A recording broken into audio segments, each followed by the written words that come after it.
ketika Allah menjanjikan kemudahan bersama dengan kesulitan dan setelah kesulitan, itu jangan pernah dipahami secara sempit, jamaah. Jangan pernah dipahami secara sempit. Jangan selalu dipahami bahwa kemudahan itu selalu bersifat material, bersifat fisik, bersifat duniawi. Betul, di antara kemudahan yang Allah kasih itu secara duniawi, secara materi. Tapi jangan hanya diarahkan, ditafsirkan hanya dengan cara seperti itu. Terlalu sempit, terlalu kerdil, dan terlalu murah juga. Terlalu murah. Makanya hadirin Allah muliakan, Al-Imam Ibn Rajab ketika menutup buku beliau tentang hadis ini, beliau kan menutupnya dengan, diantara penutupan beliau atau materi-materi akhir beliau, tentang kemudahan dan hikmah apa aja sih ketika kita ada kesulitan. Dan diantara yang beliau sampaikan adalah tadzakurul abdi bidzunubihi. Di antara kemudahan yang dapat kita rasakan ketika ada kesulitan adalah pada saat kondisi sulit itu, hadirin, kita tuh lebih mudah dan diberikan kemudahan oleh Allah untuk lebih nyadar dosa dan kesalahan kita. Nah, itu kemudahan tuh. Jadi kemudahan bukan hanya sekedar duit, jamaah. Kemudahan sadar akan dosa dan kesalahan kita selama ini. Yang apabila kita tidak dikasih kesulitan pada hari-hari ini, kita nggak sadar-sadar. Oh, ternyata kemarin tuh dosa. Selama ini dosa. Selama ini maksiat. Dan menyadari dosa itu penting. Dan kemudian yang luar biasa.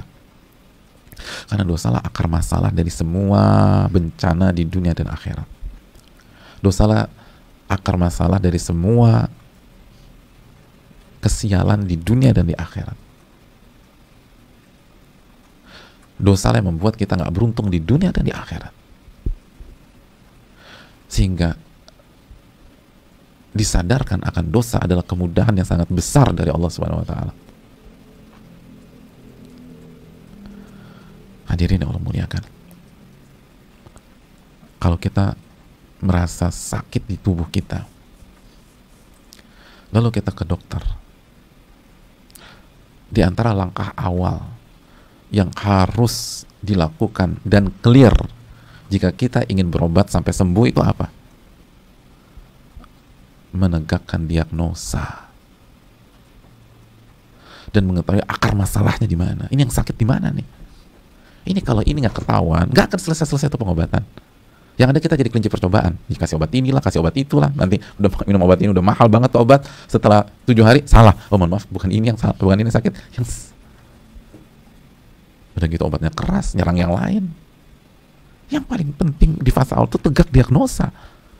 Ini penyakit kita sumbernya di titik mana? Apa yang sakit nih? Kalau itu nggak pernah ketahuan, repot semuanya.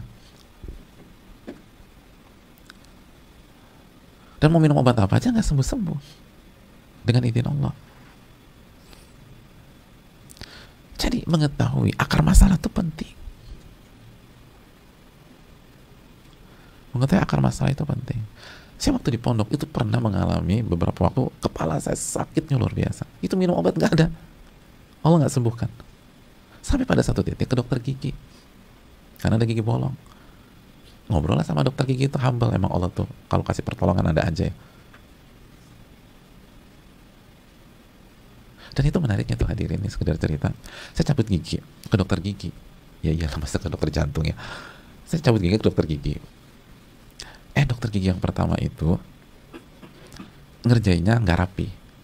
Lalu cuma cabut nambelnya. Anestesinya lah, pokoknya katanya anestesinya gimana gitu. Pokoknya ngerjainnya nggak rapi. Akhirnya bukannya sembuh tuh gigi, jadi semakin bengkak, sakit. Padahal udah yang bolong tuh udah ditambel. Tambah sakit nih gitu loh, tambah bengkak pula. Akhirnya second opinion, pindahlah ke dokter gigi yang lain. Dan nggak pernah ke dokter ini. Ya karena ditindak tambah sakit, coba yang lain. Coba aja. Cuman ada di sebuah jalan itu suka dilewatin, kayaknya ini bagus nih, coba situ. Sampai sana ternyata dokternya humble banget, ramah, ngobrol, cerita-cerita gitu. Terus dokternya suka agama, beliau punya buku Ibnul Qayyim, mau cerita panjang. Nah karena dokternya enak, akhirnya Allah arahkan pembicaraannya bukan hanya ngeberesin tuh gigi yang yang lobang dan tambelnya salah. Kata dia, ini salah nih tambelnya nih gitu loh. Ini saya buka lagi ya, saya benerin gitu loh. Pokoknya ngobrol macam-macam. Mau sampai ngobrol bukunya Ibnul Qayyim, bayangin. Jarang kan kita ke dokter gigi yang dibahas bukunya Ibnul Qayyim. Oh saya punya tuh buku itu, kata beliau, terjemahan maksudnya. Nah akhirnya cerita tentang sakit kepala. Kata beliau, oh gini aja, mau nggak kalau saya ronsen? Mungkin siapa arahnya ini bisa ke gigi. Ronsen apa? Ronsen gigi. Kan sakit kepala. Iya coba ronsen gigi. Ya ronsen itu. Bener hadirin. Itu gigi geraham tumbuhnya tidur. Jadi tumbuh bukan begini, tumbuhnya tidur. Secara penampakan nggak kelihatan gigi geraham paling bawah belakang. Padahal udah besar. Nah kalau tumbuhnya tidur, setiap ada aktivitas gigi, mengunyah dan lain-lain, maka gigi geraham yang tidur itu ngedorong ke syaraf belakang. Itu yang menyebabkan sakit.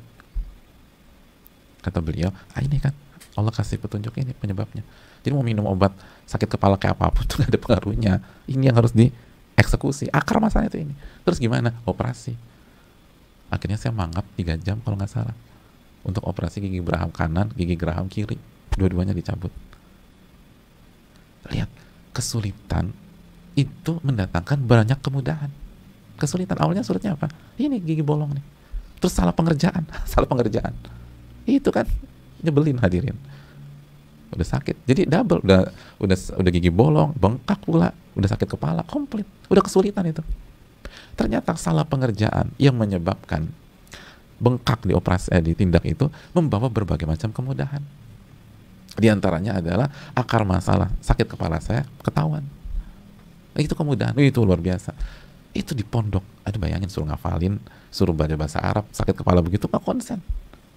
Ada kemudahan lagi, jadi banyak kemudahannya. Kemudahan bisa ngafalin lagi, kemudahan bisa belajar karena sakit kepalanya Allah hilangkan. Jadi kemudahan ngafalin Quran, kemudahan belajar bahasa Arab, kemudahan. Karena jika itu sakit kepala nggak hilang, nggak hafal aja. Wong sehat aja susah ngafalin, kecuali Allah beri taufik karena hafalan kita ini lemah, apalagi sakit kepala kayak begitu. Jadi bayangkan gara-gara satu kesulitan semuanya terurai, masya Allah. Ini makanya benar udah kata para ulama kita tuh, dalam satu kondisi nggak ada ceritanya kesulitan mengalahkan kemudahan, nggak mungkin ada. Cuman kita nggak bisa ngeliat aja. Kenapa? Kebodohan kita dan kezaliman kita, dikit-dikit nyalain orang, sampai pada titik nyalain Allah Subhanahu Wa Taala. Naudzubillah. Padahal masalahnya di kita. Itu kacamata nggak dipakai, mas. Kalau pakai kacamata ilmu, iman, itu enak. Oh iya, nggak semuanya tuh, masya Allah. Dan kita punya pengalaman hidup masing-masing lah. Jadi jangan segera cepat-cepat menyimpulkan. Jangan cepat-cepat aku mundur aja. Nggak bisa. Gimana nggak bisa? Coba dulu. Wah, hancur pandemi ini berantakan. Sabar dulu. Lihat tuh jangka panjang. Di tengah-tengah pandemi banyak kemudahan. Setelah pandemi pasti banyak kemudahan. Itu janji Allah. Cuman karena kita salah berantakan semua.